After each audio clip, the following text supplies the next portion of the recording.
And welcome back, everybody. Thanks for sticking with us. Utica Mayor Robert Palmieri is our guest.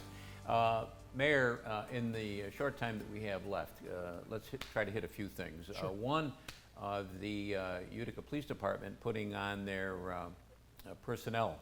Where did personnel files online for people to look at? Where did the initiative for that come from? So first and foremost, let's take a look at the Utica Police Department, and I'm very proud of them. I think they do an outstanding job within our city. We spend a lot of money on training, and I think that's very important, but I think that's indicative of our police department. We are an accredited police department. There's roughly only 22% in New York State that are accreditation through DCJS. We're always looking at new models and doing things that will build bridges.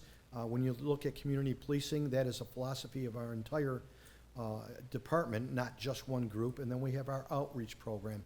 Our men and women do an outstanding job under the supervision of both Chief Mark Williams and Ed Noonan, our Deputy Chief.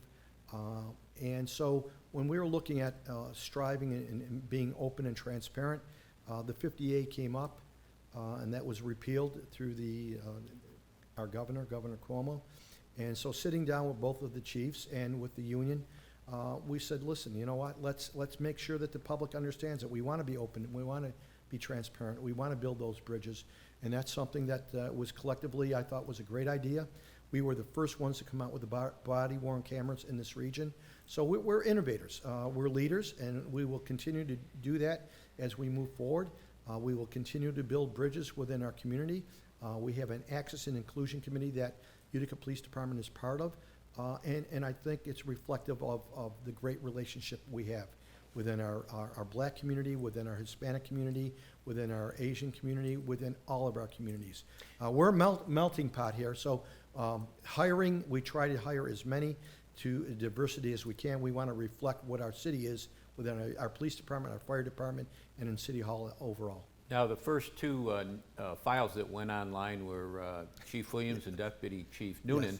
Yes. How rapidly are the other ones going to come online? So it's a very laborious process, as I think Chief Noonan and Chief Williams, there's over 100 pages. So it's somebody that it's got to be put up. So we'll probably do as many as we can per week, but it's very laborious. And as you could see, if you're doing 100 pages, we're trying to do this in each week, be able to bring out 2 and 3 more as we're going through. So eventually everything will be on that website. But being the first that's doing it, the first group that went out there, as we said, both chiefs, didn't look as professional as I wanted to look. And I believe our IT is going to take a look at that and restructure it so it's a little bit more legible, easier to read, and much more professional. What about other city employees, the Utica Fire Department, for example? Has there been any thought to putting their records Yeah, on? you know what? We're gonna crawl before we walk, and walk before we run. That'll be something as we look at it down the road. We will look at it because the major emphasis right now is on law enforcement, and that's where the media has been, and that's where the outcry is. And again, I think we have a great relationship. So we want to be open. We want to be transparent. We want to make sure that the residents have the opportunity to see what's going out there. And you know what, along with all the great things that are out there, you'll reflect of how great our police department is. Listen, let's be quite frank as we speak at this point. If someone is in a proactive policing, their file is going to be a little bit different than somebody that is in the traffic division. So we understand that. But again, our training is beyond the scope of what we need to do. We are training our officers and our patrol men and women each and every day, and I think it's a reflection of the relationship that we have within our community. And again, my hat goes off to both Chief Williams and Chief Noonan. I'm very, very, very pleased. I think we have one of the best police agencies in New York State. What about lighting? There's LED lighting new lighting going on in the city.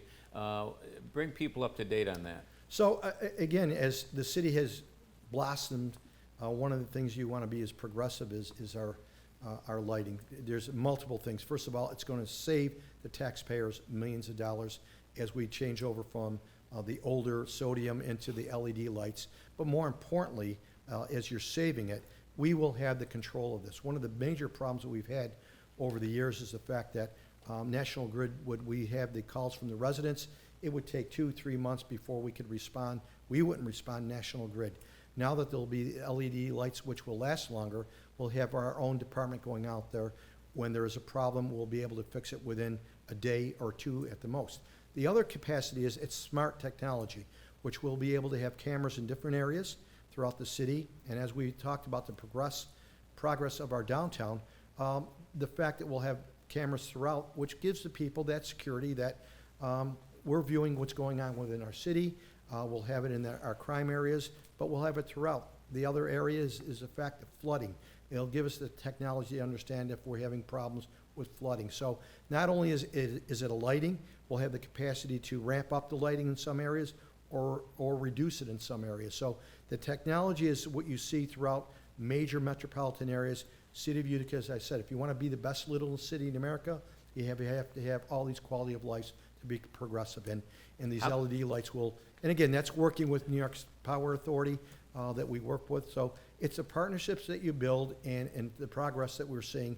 All of our residents will be able to see a difference in the venue. It'll be consistent throughout the entire city. How many lights are we talking about, Mayor? You're talking over 1,200, 1,600 lights throughout our city. Mhm. And you mentioned cameras. What are we talking about there? How So the- many cameras? And So where the are they gonna cameras be? is as we're looking each and every year, progressing with cameras or police vehicles, we're looking at cameras at this point. So we're hoping to be very progressive throughout our city, that we'll have it into all the areas that we're having a huge population along the Oriskany Street area, where we're having development along where the hospital's going to be, our downtown areas, Oneida Square, Bleecker Street, Mohawk Street, all the areas, and it gives us a better, again, you're talking about quality of life, enforcing this. It just gives us, as you've seen, all the crimes being settled by the technology of people having their bell cameras throughout. This will give us the opportunity to make sure that we're all on top of not only the quality of life, but if there is a major event, an accident, or some type of shots fired, we have the ability to be able to look at our cameras to determine what the vehicle looked like, if we are able to actually physically see and identify individuals. We've only got 20 seconds, Mayor, but real quick, July 2nd, there's going to be a meeting down at Hanna Park, New Forest Cemetery meeting. Yeah, that's something that has transpired. I believe they're running into some major problems. We've offered to use the venue of the city of Utica to help us with us to try to bring people in. They're looking for people that want to be involved within the Forest Cemetery, New Forest Cemetery, and they're looking for board members at this point. So we're using the venue of City Hall to be able to bring that and get a little bit more exposure to that. I've got a whole bunch more questions, but we're out of time, Mayor, so maybe you'll come back again. Anytime, Joe. It's a pleasure seeing you, and it's a pleasure being on the show. And a little shout out to Dave Dudyak. Congratulations and good luck, Dave. And Dave's going to be on this show in the very near future. Thank you, Mayor. That's it Thank for you. this week. We'll be back next week. We'll do it all again. Don't forget CNYhomepage.com. Lots of good stuff there. Until next time, take care of yourself, everybody.